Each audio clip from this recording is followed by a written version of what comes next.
Hello ಗೆಳೆಯರೆ, ತಮ್ಮೆಲ್ಲರಿಗೂ ಗುರುದೀಕ್ಷಾ IAS ಪ್ರಸ್ತುತಪಡಿಸುವ ನ್ಯೂಸ್ ಸ್ಪಾಟ್ ಅನಾಲಿಸಿಸ್ ಕಾರ್ಯಕ್ರಮಕ್ಕೆ ಸ್ವಾಗತ. ಇವತ್ತಿನ ಸಂಚಿಕೆಯಲ್ಲಿ 26 ಜುಲೈ 2022 ಮುಖ್ಯವಾದ ದಿನಪತ್ರಿಕೆಗಳಲ್ಲಿ ಬಂದಂತಹ ಆರ್ಟಿಕಲ್ಸ್ಗಳ ವಿಶ್ಲೇಷಣೆಯನ್ನು ನೋಡಲಿದ್ದೇವೆ. ಇಂದಿನ ಮೊದಲನೇ article, back sliding on climate action. ಕ್ಲೈಮೇಟಿಗೆ ಸಂಬಂಧಿಸಿದಂತೆ ಏನು ಕೆಲಸಗಳನ್ನು ಮಾಡಬೇಕಾಗಿತ್ತೋ ಅದರಲ್ಲಿ ಹಿನ್ನಡೆಯನ್ನು ತೋರಿಸ್ತಾ ಇರುವಂತಹ ವಿಷಯಕ್ಕೆ ಸಂಬಂಧಿಸಿದಂತಹ ಚರ್ಚೆ ಇವತ್ತಿನ ಈ ಒಂದು ಆರ್ಟಿಕಲಲ್ಲಿ ಮಾಡಲಿದ್ದೇವೆ. ಈ ಒಂದು ಆರ್ಟಿಕಲ್ ಬಹುಮುಖ್ಯವಾಗಿ ವಾತಾವರಣಕ್ಕೆ ಸಂಬಂಧಿತವಾಗಿರುವಂತಹ ಕಾರಣಕ್ಕೆ ಇದು GS ಪೇಪರ್ 3 ಎನ್ವೈರನ್ಮೆಂಟಿಗೆ ಸಂಬಂಧಿಸಿದಂತೆ ಬಹುಮುಖ್ಯಕರವಾಗಿರುವಂತಹ ಆರ್ಟಿಕಲ್ ಆಗಿರುತ್ತದೆ. ಮೊದಲನೇ ಹಂತದಲ್ಲಿ ಇದನ್ನು ಇವತ್ತು ಚರ್ಚೆ ಮಾಡಲು ಕಾರಣ ಏನಪ್ಪ ಅಂತಂದರೆ, ಯುರೋಪಿಯನ್ ಯೂನಿಯನ್ನಲ್ಲಿ ಇರುವಂತಹ ಜರ್ಮನಿ, ಆಸ್ಟ್ರಿಯಾ ಮತ್ತು ನೆದರ್ಲ್ಯಾಂಡ್ ರಾಷ್ಟ್ರಗಳು ಮತ್ತೆ ಕೋಲ್ ಆಧಾರಿತ ಪ್ಲ್ಯಾಂಟ್ಸ್ಗಳನ್ನು ಶುರು ಮಾಡುವಂತಹ ಪ್ರಯತ್ನಗಳನ್ನು ಮಾಡ್ತಾ ಇರುವಂಥದ್ದು. ಹಾಗೆ ಯುರೋಪ್ ಭಾಗದಲ್ಲಿ ಬಹುಮುಖ್ಯವಾಗಿ ಬಹಳಷ್ಟು ರಾಷ್ಟ್ರಗಳು ಕೋಲನ್ನು ಅಥವಾ ಕಲ್ಲಿದ್ದಲನ್ನು ಆಮದು ಮಾಡ್ತಾ ಇರುವಂತಹ ಪ್ರಯತ್ನಗಳನ್ನು ಸಹ ಹೆಚ್ಚು ಮಾಡ್ತಾ ಇದೆ. ಇದಲ್ಲದೆ ಬಹಳಷ್ಟು ರಾಷ್ಟ್ರಗಳು ಯುರೋಪಿಯನ್ ಯೂನಿಯನ್ ಕ್ಲೈಮೇಟ್ ಆ್ಯಕ್ಷನಿಗೆ ಸಂಬಂಧಿಸಿದಂತೆ ಏನು 15% ನ್ಯಾಚುರಲ್ ಗ್ಯಾಸ್ ಕನ್ಸಂಪ್ಷನನ್ನು ಕಡಿಮೆ ಮಾಡುವಂತಹ ಪಾಲಿಸಿಯನ್ನು ತಂದಿದೆಯೋ ಅದನ್ನು ಸಹ ವಿರೋಧವನ್ನು ವ್ಯಕ್ತಪಡಿಸ್ತಿದ್ದಾರೆ. ಡಚ್, ಪಾಲಿಷ್ ಹಾಗೂ ಬೇರೆ ಯುರೋಪಿಯನ್ ರೈತರು ಸಹ ಕೃಷಿ ಕ್ಷೇತ್ರದಲ್ಲಿ ಇರುವಂತಹ ಎಮಿಷನ್ ಕಟ್ಸ್ಗಳನ್ನು ಅಥವಾ ಎಮಿಷನ್ನ ಕಡಿಮೆ ಮಾಡುವಂತಹ ಪ್ರಯತ್ನಗಳು ಏನಿದಾವೋ ಅವುಗಳ ಬಗ್ಗೆ ತಮ್ಮ ವಿರೋಧವನ್ನು ವ್ಯಕ್ತಪಡಿಸ್ತಾ ಇರುವಂಥದ್ದು. ಇವೆಲ್ಲವನ್ನು ನೋಡಿದಾಗ ಯಾಕೆ ಅಂತಂದರೆ, ಆ ರಾಷ್ಟ್ರಗಳಲ್ಲಿ ಬಹಳಷ್ಟು ಸರ್ಕಾರ ಅಲ್ಲಿನ ಜನರ ವಿದ್ಯುತ್ತಿನ ಏನು ಪೂರೈಕೆ ಮಾಡಬೇಕಾಗಿದೆ ರಿನ್ಯೂವಬಲ್ ಎನರ್ಜಿ ಆಧಾರವಾಗಿ ಅದು ಸರಿಯಾಗಿ ಮಾಡಲು ಸಾಧ್ಯವಾಗ್ತಿಲ್ಲ. ಇವತ್ತಿನ ದಿನಗಳಲ್ಲಿ ಬೇಸಿಗೆ ಕಾಲದ ಏನು ಟೆಂಪ್ರೇಚರ್ ಇದೆ ಹೆಚ್ಚಾಗ್ತಾ ಇರುವಂತಹ ಸಮಸ್ಯೆಯನ್ನು ಎದುರಿಸ್ತಾ ಇದ್ದೀವಿ. ವಿಂಟರ್ನಲ್ಲಿ ಅತಿ ಹೆಚ್ಚು ಚಳಿ ಆಗುವಂತಹ ಕಾರಣಕ್ಕೆ ಹೀಟರ್ಸ್ಗಳನ್ನು ಬಳಸುವಂಥದ್ದಾಗಿರಬಹುದು. ಇವೆಲ್ಲದಕ್ಕೆ ಬೇಕಾದಂತಹ ವಿದ್ಯುತ್ ಪೂರೈಕೆ ರಿನ್ಯೂವಬಲ್ ಎನರ್ಜಿ ಸೋರ್ಸ್ ಮೇಲೆ ಏನು ಮಾಡಲು ಸರ್ಕಾರಗಳು ಪ್ರಯತ್ನಿಸ್ತಿದ್ವೋ ಅವು ಪೂರಕವಾಗಿ ಸಮರ್ಪಕವಾಗಿ ಸಾಗಿಸಲು ಸಾಧ್ಯವಾಗದೇ ಇರೋ ಕಾರಣಕ್ಕೆ ಮತ್ತೆ ಕಲ್ಲಿದ್ದಲು ಆಧಾರಿತ ಒಂದು ಪ್ಲ್ಯಾಂಟ್ಸಿಗೆ ಅಥವಾ ಪವರ್ ಜನರೇಷನ್ ಕಂಪನಿಗಳಿಗೆ ಉತ್ತೇಜಿಸುವಂತಹ ಪ್ರಯತ್ನಗಳು ನಡೀತಾ ಇದ್ದಾವೆ ಅನ್ನುವಂಥದ್ದು. ಹಾಗೂ ಇವತ್ತಿನ ದಿನದಲ್ಲಿ ರಷ್ಯಾ ಮತ್ತು ಯುಕ್ರೇನ್ ನಡುವೆ ನಡೀತಾ ಇರುವಂತಹ ಕಾನ್ಫ್ಲಿಕ್ಟ್ ಏನಿದೆಯೋ ಅದು ಸಹ ಇವತ್ತು ಬೆಲೆ ಏರಿಕೆ ಹಾಗೂ ಬೇರೆ ಸಮಸ್ಯೆಗಳು ಎದುರಾಗ್ತಾ ಇರುವಂತಹ ಸಂದರ್ಭದಲ್ಲಿ ಕಲ್ಲಿದ್ದಲು ಮತ್ತೆ ಹೊಸ ರೂಪವನ್ನು ಕಾಣಲಿದೆ ಮುಂದಿನ ದಿನಗಳಲ್ಲಿ ಅನ್ನುವಂಥದ್ದು. ಇವೆಲ್ಲದರ ನಡುವೆ ಎದುರಾಗ್ತಾ ಇರುವಂತಹ ಪ್ರಶ್ನೆ ಏನಪ್ಪ ಅಂತಂದರೆ, ನಾವು ಪ್ಯಾರಿಸ್ ಕ್ಲೈಮೇಟ್ ಅಗ್ರಿಮೆಂಟ್ನ ಅಡಿಯಲ್ಲಿ ಕೊಟ್ಟಿರುವಂತಹ ಕಮಿಟ್ಮೆಂಟಿಂದ ಹಿಂಜರಿಕೆ ಅಥವಾ ಹಿನ್ನಡೆಯನ್ನು ಕಾಣುವಂತಹ ಪರಿಸ್ಥಿತಿ ಉದ್ಭವ ಆಗ್ತಾ ಇದೆಯಾ ಅನ್ನುವಂಥದ್ದು. ಉದಾಹರಣೆಗೆ, ಪ್ಯಾರಿಸ್ ಕ್ಲೈಮೇಟ್ನ ಅಡಿಯಲ್ಲಿ ಗ್ಲೋಬಲ್ ವಾರ್ಮಿಂಗನ್ನು 2 ಡಿಗ್ರಿ ಸೆಲ್ಸಿಯಸ್ಸಿಗೆ ತಡೆ ಹಿಡಿಯುವಂಥದ್ದು 2050ರವರೆಗಿನ ಟಾರ್ಗೆಟ್ ಇರುವಂಥದ್ದು. ಈಗ ರಾಷ್ಟ್ರಗಳು ಇರುವಂತಹ ಪರಿಸ್ಥಿತಿಯನ್ನು ಅರ್ಥೈಸಿಕೊಂಡು ಅಥವಾ ಮ್ಯಾನೇಜ್ ಮಾಡೋಕ್ಕೆ ಆಗದೇ ಇರುವಂತಹ ಸನ್ನಿವೇಶಗಳು ಉದ್ಭವ ಆಗ್ತಾ ಇರುವಂತಹ ಕಾರಣಕ್ಕೆ ಮತ್ತೆ ಕಲ್ಲಿದ್ದಲಿಗೆ ಹಿಂತಿರುಗದಂತಹ ಸಂದರ್ಭದಲ್ಲಿ 2050ರಷ್ಟೊತ್ತಿಗೆ ನೆಟ್ ಝೀರೋವನ್ನು ನಾವು ಏನು ಸಾಧಿಸಲಿದ್ದೇವೆ ಅನ್ನುವಂತಹ ಮಹತ್ತರ ಟಾರ್ಗೆಟನ್ನು ಕೊಟ್ಟಿದ್ದರು. ಆ ಟಾರ್ಗೆಟಿಂದ ಹಿನ್ನಡೆಯುವಂತಹ ಅಥವಾ ಹಿಂಜರಿಗುವಂತಹ ಸನ್ನಿವೇಶಗಳು ಬಹಳಷ್ಟು ಕಾಣ್ತಾ ಇದ್ದಾವೆ. ಉದಾಹರಣೆಗೆ ತಮಗೆಲ್ಲ ನೆನಪಿದ್ರೆ COP24 ಏನು ಗ್ಲಾಸ್ಗೋದಲ್ಲಿ ನಡೆದಿತ್ತೋ ಅದರಲ್ಲಿ ಭಾರತ 2070ರಷ್ಟೊತ್ತಿಗೆ ನೆಟ್ ಝೀರೋವನ್ನು ಸಾಧಿಸಲಿದೆ ಅನ್ನುವಂತಹ ಮಾತನ್ನು ಹೇಳಿತ್ತು. ಹೀಗೆ ಡೆವಲಪ್ಡ್ ರಾಷ್ಟ್ರಗಳು ಹಾಗೂ ಡೆವಲಪಿಂಗ್ ರಾಷ್ಟ್ರಗಳ ನಡುವೆ ಕ್ಲೈಮೇಟ್ ಚೇಂಜಿಗೆ ಸಂಬಂಧಿಸಿದಂತೆ ನಡೆಯುವಂತಹ ಪ್ರಯತ್ನಗಳಲ್ಲಿ ಬಹಳಷ್ಟು ವ್ಯತ್ಯಾಸಗಳನ್ನು ಕಾಣ್ತಾನೆ ಇದ್ವಿ. ಆ ಒಂದು ಸಂದರ್ಭದಲ್ಲಿ ಈ ನೆಟ್ ಝೀರೋ ಅಂದರೆ ಏನು ಅನ್ನುವಂಥದ್ದು ಮೊದಲನೇದಾಗಿ ಅರ್ಥೈಸ್ಕೊಳ್ಳೋಣ. ನೆಟ್ ಝೀರೋ ಅಂತಂದರೆ ಇಲ್ಲಿ ಇಂಡಿವಿಜುವಲ್ ರಾಷ್ಟ್ರಗಳು ನೆಟ್ ಝೀರೋವನ್ನು ಸಾಧಿಸಲಿದ್ದಾವೆ ಅನ್ನುವಂಥದ್ದು ಪ್ಯಾರಿಸ್ ಕ್ಲೈಮೇಟ್ ಅಡಿಯಲ್ಲಿ ಹೇಳ್ತಾ ಇಲ್ಲ. ಆರ್ಟಿಕಲ್ 4 ಪ್ಯಾರಿಸ್ ಕ್ಲೈಮೇಟ್ ಅಡಿಯಲ್ಲಿ ಗ್ಲೋಬಲ್ ಪೀಕಿಂಗ್ನ ಬಗ್ಗೆ ಮಾತಾಡುತ್ತದೆ. ಏನಿದು ಗ್ಲೋಬಲ್ ಪೀಕಿಂಗ್ ಅಂತಂದರೆ, ಉದಾಹರಣೆಗೆ ಒಂದು ರಾಷ್ಟ್ರ ಕಾರ್ಬನ್ ಎಮಿಷನನ್ನು ಮಾಡ್ತಾ ಇದೆ ಅಂದಂತಹ ಸಂದರ್ಭದಲ್ಲಿ ತದನಂತರ ಈ ಪೀಕನ್ನು ಅಚೀವ್ ಮಾಡಿದಂತಹ ತದನಂತರ ಅದು ಕಡಿಮೆ ಆಗ್ತಾ ಹೋಗಬೇಕು. ಅಲ್ಲಿಗೆ ನಾವು ಉತ್ಪಾದಿಸುವಂತಹ ಕಾರ್ಬನ್ ಡೈಆಕ್ಸೈಡ್ ಹಾಗೂ ವಾತಾವರಣದಲ್ಲಿ ಎಳ್ಕೊಳ್ಳುವಂತಹ ಗಿಡ ಮರಗಳು ಬೇರೆ ಏನು ವಾತಾವರಣ ಕ್ಲೈಮೇಟ್ ನ್ಯೂಟ್ರಲಿಟಿಯನ್ನು ಮೇಂಟೈನ್ ಮಾಡಲು ಇದ್ದಾವೋ ಒಟ್ಟು ನಾವು ಉತ್ಪಾದಿಸುವಂತಹ ಕಾರ್ಬನ್ ಡೈಆಕ್ಸೈಡ್ ಹಾಗೂ ಅದನ್ನು ತೆಗೆದುಹಾಕುವಂತಹ ಕಾರ್ಬನ್ ಡೈಆಕ್ಸೈಡ್ ಎರಡೂ ಸಮನಾಗಿರಬೇಕು. ಅದನ್ನು ನೆಟ್ ಝೀರೋ ಅಂತ ಕರಿತೀವಿ. ಆದರೆ ಆರ್ಟಿಕಲ್ 4ರ ಅಡಿಯಲ್ಲಿ ಗ್ಲೋಬಲ್ ಪೀಕಿಂಗ್ನ ಬಗ್ಗೆ ಮಾತಾಡಲಾಗ್ತಿದೆ. ಗ್ಲೋಬಲ್ ಪೀಕಿಂಗ್ ಅಂತಂದರೆ ಎಲ್ಲ ರಾಷ್ಟ್ರಗಳು ಒಳಗೊಂಡು ಕಾಣುವಂತಹ ಪೀಕಿಂಗ್ನ ಬಗ್ಗೆ. ಆ್ಯಂಡ್ ಈ ಗ್ಲೋಬಲ್ ಪೀಕಿಂಗನ್ನು ಮೊದಲನೇ ಹಂತದಲ್ಲಿ ಡೆವಲಪ್ಡ್ ರಾಷ್ಟ್ರಗಳು ಸಾಧಿಸಲಿದ್ದಾವೆ ಅನ್ನುವಂಥದ್ದು. ಯಾಕಂದರೆ ಇವ್ರು ಮೊದಲಿಗೆ ಭಾಳ ಕಾರ್ಬನ್ ಡೈಆಕ್ಸೈಡನ್ನು ವಾತಾವರಣಕ್ಕೆ ಬಿಟ್ಟಿರುವಂಥವ್ರು. ಬಿಡ್ತಾ ಇರುವಂತಹ ಸಂದರ್ಭದಲ್ಲಿ ಮುಂದಿನ ದಿನಗಳಲ್ಲಿ ಮೊದಲನೇ ಹಂತದಲ್ಲಿ ಅಥವಾ ಮೊದಲನೇ ಪ್ರಯತ್ನದಲ್ಲೇ ಡೆವಲಪ್ಡ್ ರಾಷ್ಟ್ರಗಳು ಗ್ಲೋಬಲ್ ಪೀಕಿಂಗನ್ನು ಸಾಧಿಸಲಿದ್ದಾವೆ. ತದನಂತರ ಡೆವಲಪಿಂಗ್ ರಾಷ್ಟ್ರಗಳು ಸಾಧಿಸಲಿರುವಂಥದ್ದು.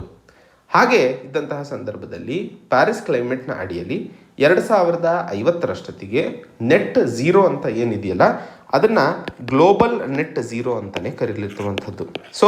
ಪ್ರತಿಯೊಂದು ರಾಷ್ಟ್ರವು ಗ್ಲೋಬಲ್ ನೆಟ್ ಝೀರೋವನ್ನು ಸಾಧಿಸುವಂಥದ್ದಲ್ಲ, ಎಲ್ಲ ರಾಷ್ಟ್ರಗಳು ಒಗ್ಗಟ್ಟು ಅಥವಾ ಎಲ್ಲ ರಾಷ್ಟ್ರಗಳು ಒಳಗೊಂಡು ಏನು ಕಾರ್ಬನ್ ಡೈಆಕ್ಸೈಡ್ ಇವತ್ತು ವಾತಾವರಣದಲ್ಲಿ ಹೊರಹಾಕ್ತಿದ್ದಾವೋ ಅದರ ನ್ಯೂಟ್ರಾಲಿಟಿಯನ್ನು ಕಾಣುವಂತಹ ಸಾಧ್ಯತೆಗಳು ತೋರಿಸಬೇಕಾಗಿರುವಂಥದ್ದು. ಆ ಒಂದು ಸಂದರ್ಭದಲ್ಲಿ ಅತಿ ಹೆಚ್ಚು ಕಾರ್ಬನ್ ಡೈಆಕ್ಸೈಡನ್ನು ಡೆವಲಪ್ಡ್ ರಾಷ್ಟ್ರಗಳು ಕಡಿಮೆ ಮಾಡಬೇಕಾಗಿರುವಂಥದ್ದು. ಬರೀ ನೆಟ್ ಝೀರೋ ಅಲ್ಲದೆ ನೆಟ್ ನೆಗೆಟಿವ್ಗೆ ಹೋಗುವಂತಹ ಪ್ರಯತ್ನಗಳು ಡೆವಲಪ್ಡ್ ರಾಷ್ಟ್ರಗಳು ಡೆವಲಪಿಂಗ್ ರಾಷ್ಟ್ರಗಳ ಪೈಕಿ ಮಾಡುವ ಅವಶ್ಯಕತೆ ಇದೆ. ಆವಾಗ ಮಾತ್ರ ಡೆವಲಪಿಂಗ್ ರಾಷ್ಟ್ರಗಳು ಸಹ ಹೊರಬಿಡ್ತಾ ಇರುವಂತಹ ಕಾರ್ಬನ್ ಡೈಆಕ್ಸೈಡ್ನ ಡೆವಲಪ್ಡ್ ರಾಷ್ಟ್ರಗಳು ಕಡಿಮೆ ಮಾಡಿರುವಂಥದ್ದನ್ನು ನೆಗೆಟಿವ್ ಮಾಡಲು ಅಥವಾ ನ್ಯೂಟ್ರಲ್ ಮಾಡಲು ಸಾಧ್ಯವಾಗುತ್ತದೆ.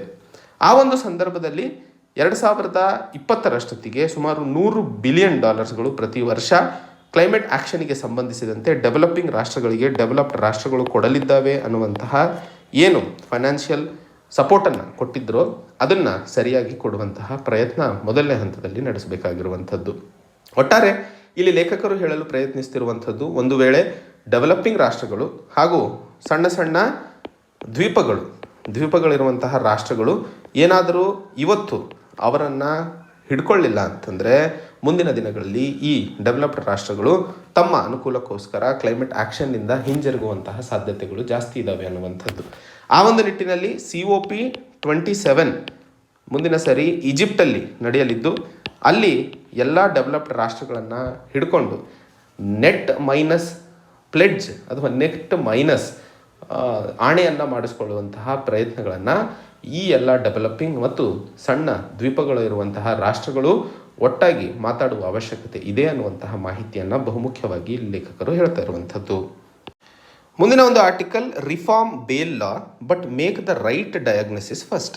ಈ ಒಂದು ಆರ್ಟಿಕಲ್ ಬಹುಮುಖ್ಯವಾಗಿ ಬೇಲ್ ರಿಫಾರ್ಮ್ಸಿಗೆ ಸಂಬಂಧಿಸಿದಂತೆ ಸರ್ವೋಚ್ಚ ನ್ಯಾಯಾಲಯ ಕೊಟ್ಟಂತಹ ತೀರ್ಪಿಗೆ ಸಂಬಂಧಿಸಿದಂತಹ ಚರ್ಚೆ ಇದಾಗಿರುತ್ತದೆ. ಈ ಒಂದು ಆರ್ಟಿಕಲ್ ಬಹುಮುಖ್ಯವಾಗಿ ಸೋಷಲ್ ಜಸ್ಟಿಸ್ಗೆ ಸಂಬಂಧಿಸಿದಂತಹ ಆರ್ಟಿಕಲ್ ಆಗಿರೋದ್ರಿಂದ UPSC general studies paper 2 social justice ಟಾಪಿಕ್ಗೆ ಸಂಬಂಧಿತವಾಗಿ ಅನುಕೂಲವಾಗುವಂಥದ್ದು.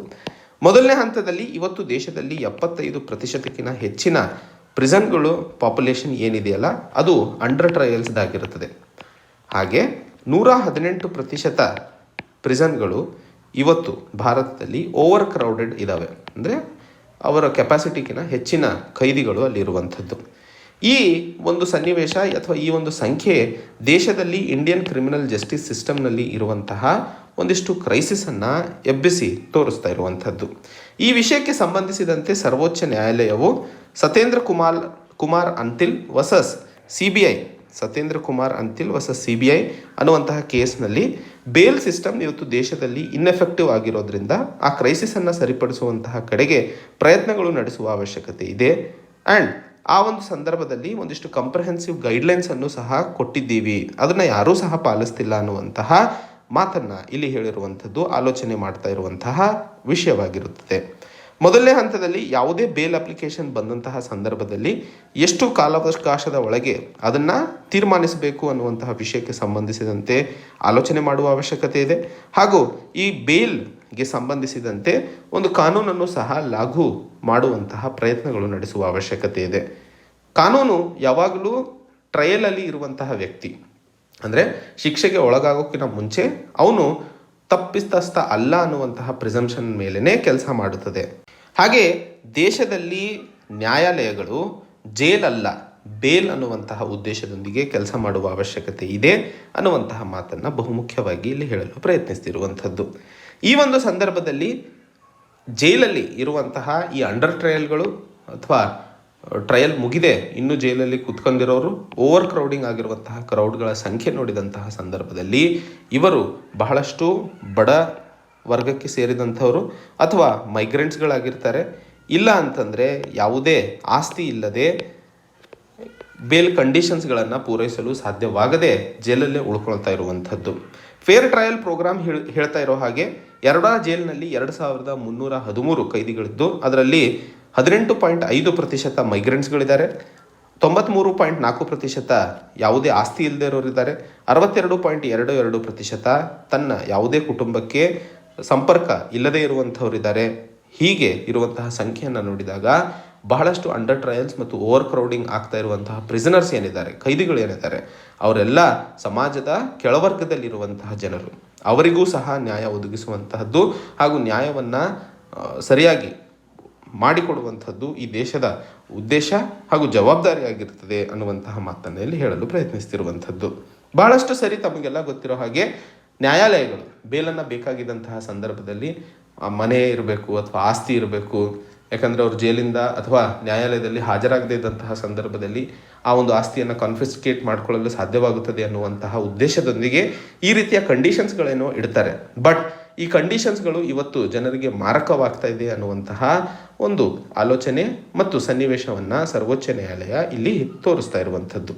ಆ ಒಂದು ಸಂದರ್ಭದಲ್ಲಿ ದೇಶದಲ್ಲಿ ಯಾವ ರೀತಿ ಇವುಗಳ ಮೇಲೆ ಕೆಲಸ ಮಾಡಲು ಸಾಧ್ಯವಾಗುತ್ತದೆ, ಯಾವ ರೀತಿ ಇದನ್ನು ಸರಿಪಡಿಸಿ ದೇಶದ ಕೆಳವರ್ಗದ ಜನರಿಗೂ ನ್ಯಾಯವನ್ನು ಸರಿಸಮಾನವಾಗಿ ಬೇರೆ ವರ್ಗದವರ ಅನುಗುಣವಾಗಿ ಒದಗಿಸಲು ಸಾಧ್ಯವಾಗುತ್ತದೆ ಅನ್ನುವಂತಹ ವಿಷಯಕ್ಕೆ ಸಂಬಂಧಿಸಿದಂತಹ ಚರ್ಚೆಯನ್ನು ಬಹುಮುಖ್ಯವಾಗಿ ಇಲ್ಲಿ ಮಾಡ್ತಾ ಇರುವಂಥದ್ದು.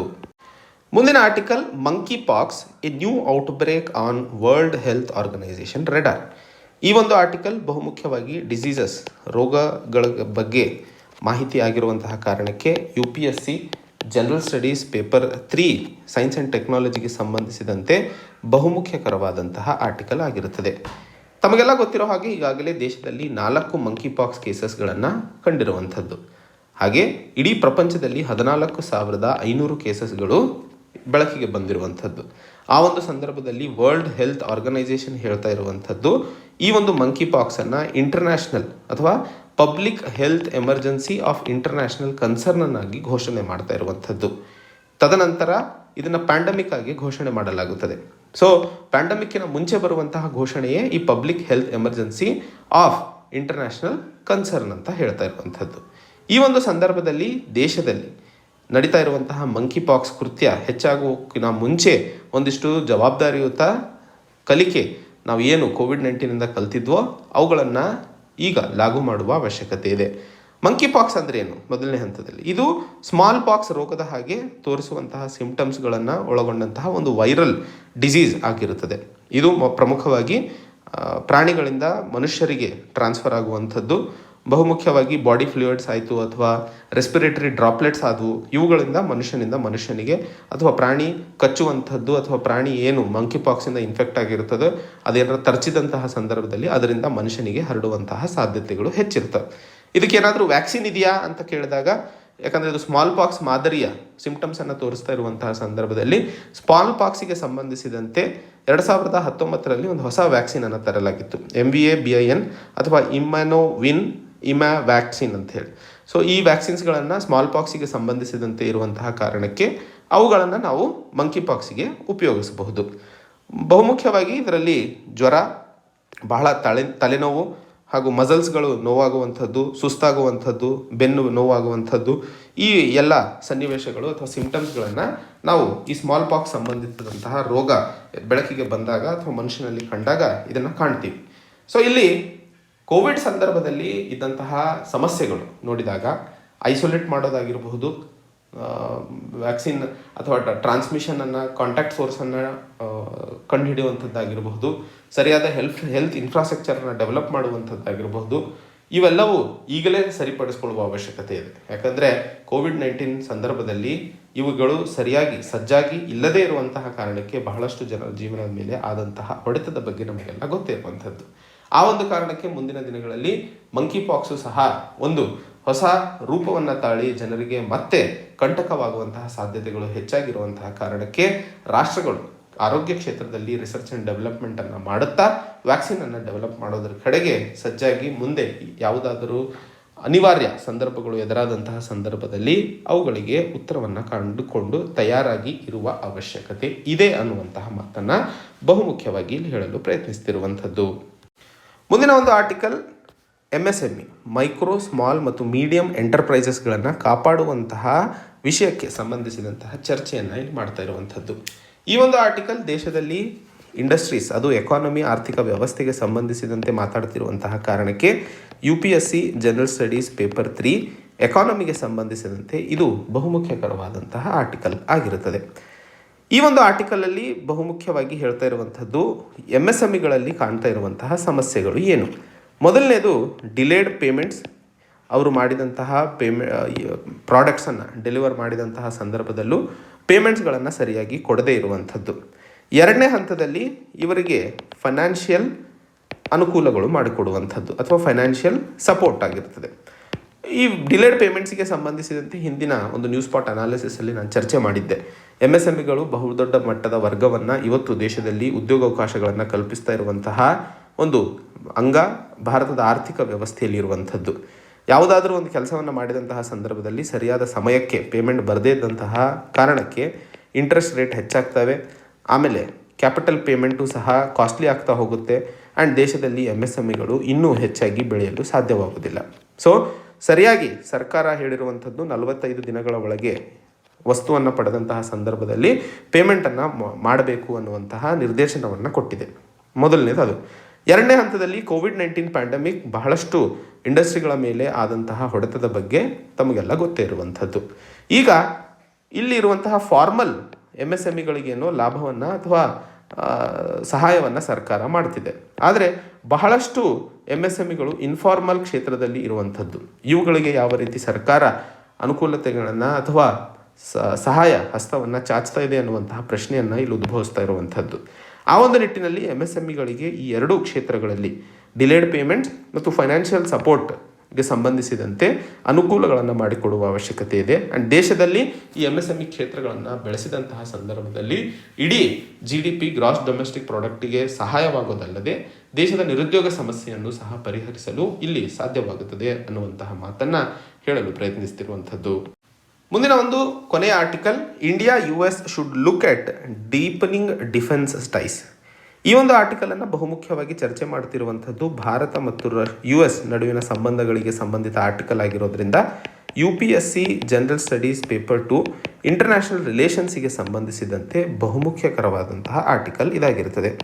ಮೊದಲನೇ ಹಂತದಲ್ಲಿ ತಮಗೆಲ್ಲ ಗೊತ್ತಿರೋ ಹಾಗೆ ಜುಲೈ 14ರಂದು ಯುನೈಟೆಡ್ ಸ್ಟೇಟ್ಸ್ ಹೌಸ್ ಆಫ್ ರೆಪ್ರೆಸೆಂಟೇಟಿವ್ಸ್ನಲ್ಲಿ ನ್ಯಾಷನಲ್ ಡಿಫೆನ್ಸ್ ಆಥರೈಸೇಷನ್ ಆ್ಯಕ್ಟ್ ಅನ್ನುವಂತಹ ಕಾನೂನನ್ನು ತರಲು ಪ್ರಯತ್ನಿಸಿದರು. ಇದರಲ್ಲಿ ಭಾರತಕ್ಕೆ ಅಥವಾ ಈ ಒಂದು ಕಾನೂನಿನ ಅಡಿಯಲ್ಲಿ ಕಾಟ್ಸಾ ಅಡಿಯಲ್ಲಿ ಇರುವಂತಹ ನಿರ್ಬಂಧನೆಗಳನ್ನು ಭಾರತದ ಮೇಲೆ ಎಕ್ಸಂಪ್ಷನನ್ನು ಕೊಡಲು ಪ್ರಯತ್ನವನ್ನು ಮಾಡಲಾಯಿತು. ಮೊದಲನೇ ಹಂತದಲ್ಲಿ ಕಾಟ್ಸಾ ಅಂದರೆ ಏನು?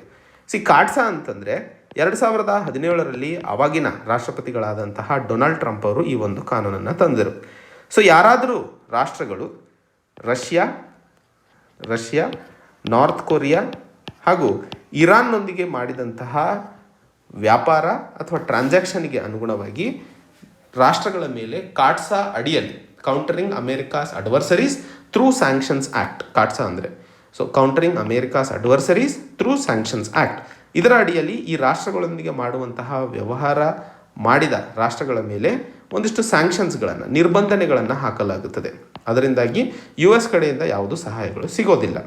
ಹೀಗೆ ಇದ್ದಂತಹ ಸಂದರ್ಭದಲ್ಲಿ 2018ರಲ್ಲಿ ಭಾರತ ರಷ್ಯಾದೊಂದಿಗೆ S-400 ಡಿಫೆನ್ಸ್ ಮಿಸೈಲ್ ಸಿಸ್ಟಮನ್ನು ಖರೀದಿ ಮಾಡಲು $5.4 ಬಿಲಿಯನ್ ಡೀಲನ್ನು ಮಾತಾಡ್ತಾ ಇತ್ತು. ಈಗ ಭಾರತಕ್ಕೆ ಇದ್ದಂತಹ ಕನ್ಫ್ಯೂಷನು ಈ ರೀತಿಯ ಕಾಟ್ಸಾ ಅದರ ಮೇಲೂ ಸಹ ನಿರ್ಬಂಧನೆ ಆಗುತ್ತದೆಯಾ ಅನ್ನುವಂಥದ್ದು. ಹೀಗೆ ಇದ್ದಂತಹ ಸಂದರ್ಭದಲ್ಲಿ ನ್ಯಾಷನಲ್ ಡಿಫೆನ್ಸ್ ಆಥರೈಸೇಷನ್ ಆ್ಯಕ್ಟ್ ಏನು ಇವತ್ತು ಹೌಸ್ ಆಫ್ ರೆಪ್ರೆಸೆಂಟೇಟಿವ್ಸ್ನಲ್ಲಿ ಭಾರತೀಯ ಮೂಲದ ಒಬ್ಬರು ರೆಪ್ರೆಸೆಂಟೇಟಿವ್ ಈ ಕಾನೂನಿನಲ್ಲಿ ಈ ಅಮೆಂಡ್ಮೆಂಟನ್ನು ತಂದಿದ್ದಾರೋ, ಇದು ಪಾಸ್ ಆದ ಮೇಲೆ ಭಾರತಕ್ಕೆ ಕಾಟ್ಸಾ ಅಡಿಯಲ್ಲಿ ನಿರ್ಬಂಧನೆಗಳನ್ನು ಹಾಕೋದಕ್ಕೆ ಅವಕಾಶಗಳು ಇರೋದಿಲ್ಲ, ಎಕ್ಸಂಪ್ಷನ್ ಭಾರತಕ್ಕೆ ಸಿಗುತ್ತೆ ಅನ್ನುವಂಥದ್ದು. ಹೀಗೆ ಇರುವಂತಹ ಸಂದರ್ಭದಲ್ಲಿ ಅಥವಾ ಇವತ್ತಿನ ರಷ್ಯಾ ಮತ್ತು ಯುಕ್ರೇನ್ ಯುದ್ಧ ನಡೀತಾ ಇರುವಂಥದ್ದು, ಒಂದು ಕಡೆ ರಷ್ಯಾ ಚೈನಾದೊಂದಿಗೆ ತನ್ನ ಸಂಬಂಧಗಳನ್ನು ಗಟ್ಟಿಪಡಿಸ್ಕೊಳ್ತಾ ಇರುವಂಥದ್ದು, ಎರಡನೇ ಕಡೆಗೆ ಭಾರತ ಏಷ್ಯಾ ರೀಜನಲ್ಲಿ ಲೀಡರ್ ಆಗಿ ಹೊರಹೊಮ್ಮಲು ಅವಕಾಶಗಳನ್ನು ಕಾಣಬೇಕು ಅಂತಂದರೆ ಒಂದಿಷ್ಟು US ನೊಂದಿಗೆ ಸಂಬಂಧಗಳನ್ನು ಗಟ್ಟಿಪಡಿಸ್ಕೊಳ್ಳುವಂಥದ್ದು ಸಹ ಅವಶ್ಯಕತೆ ಇರುವಂಥದ್ದು. ಯಾಕಂದರೆ ಮುಂದೊಂದು ದಿನ ಭಾರತ ಮತ್ತು ಚೈನಾ ನಡುವೆ ಆಗುವಂತಹ ಘರ್ಷಣೆಯಲ್ಲಿ ರಷ್ಯಾ ಚೈನಾದ ಕಡೆಗೆ ಅಥವಾ ನ್ಯೂಟ್ರಲ್ ಪೊಸಿಷನನ್ನು ತೋರಿಸ್ತದೆಯೋ ಹೊರತು ಭಾರತಕ್ಕೆ ಯಾವ ಸಪೋರ್ಟನ್ನು ತೋರಿಸೋದಿಲ್ಲ ಅನ್ನುವಂಥದ್ದು. ಹೀಗೆ ಇರುವಂತಹ ಸಂದರ್ಭದಲ್ಲಿ ಮುಂದಿನ ದಿನಗಳಲ್ಲಿ ಭಾರತಕ್ಕೆ US ಅವಶ್ಯಕತೆ ಜಾಸ್ತಿ ಇರುವಂಥದ್ದು.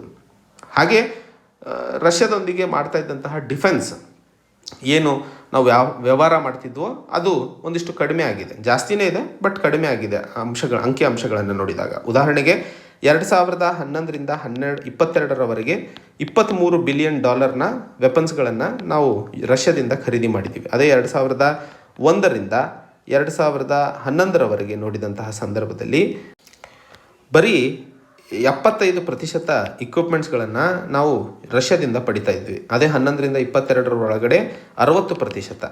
ಆದರೆ US ನೋಡಿದಂತಹ ಸಂದರ್ಭದಲ್ಲಿ ಇದು ಹೆಚ್ಚಾಗಿರುವಂತಹ ಸನ್ನಿವೇಶವನ್ನು ನೋಡ್ತಿದ್ದೀವಿ. 2001ರಿಂದ 11ರ ಒಳಗೆ $436 ಮಿಲಿಯನ್ ವ್ಯವಹಾರವನ್ನು US ಮಾಡಿದಂತಹ ಸಂದರ್ಭದಲ್ಲಿ 2011ರಿಂದ 22ರವರೆಗೆ $4.6 ಬಿಲಿಯನ್ ವ್ಯವಹಾರವನ್ನು US ಮಾಡಿದ್ದೀವಿ. ಈ ಸಂಖ್ಯೆಗಳನ್ನು ನೋಡಿದಂತಹ ಸಂದರ್ಭದಲ್ಲಿ ಒಂದು ಕಡೆ ರಷ್ಯಾದೊಂದಿಗೆ ಮಾಡ್ತಾ ಇದ್ದಂತಹ ಡಿಫೆನ್ಸ್ ಕ್ಷೇತ್ರದಲ್ಲಿ ವ್ಯವಹಾರ ಏನಿದೆ ಅದು ಕಡಿಮೆ ಆಗ್ತಾ ಇರುವಂಥದ್ದು, US ಕಡೆಗೆ ಜಾಸ್ತಿ ಆಗ್ತಾ ಇರುವಂಥದ್ದು. ಈ ಒಂದು ಸಂದರ್ಭದಲ್ಲಿ ಈ national Defense Authorization act Bharat ಮತ್ತು US ನಡುವಿನ ಸಂಬಂಧಗಳನ್ನು ಗಟ್ಟಿಪಡಿಸುವಂತಹ ಕಡೆಗೆ ಒಂದು ಮಹತ್ತರ ನಡೆಯಾಗಿರುತ್ತದೆ ಅನ್ನುವಂತಹ ಮಾತನ್ನು ಇಲ್ಲಿ ಬಹುಮುಖ್ಯವಾಗಿ ಅರ್ಥೈಸಿಕೊಳ್ಳಬೇಕಾಗಿರುವಂಥದ್ದು. ಸೊ ಇದು ಇವತ್ತಿನ ಸುದ್ದಿ ವಿಶ್ಲೇಷಣೆ ಗೆಳೆಯರೆ. ಮತ್ತೆ ಹೊಸ ಸಂಚಿಕೆಯೊಂದಿಗೆ ಒಂದು ಹೊಸ ವಿಷಯದೊಂದಿಗೆ ಭೇಟಿ ಆಗೋಣ. ಅಲ್ಲಿಯವರೆಗೆ ಜೈ ಹಿಂದ್, ಜೈ ಕರ್ನಾಟಕ.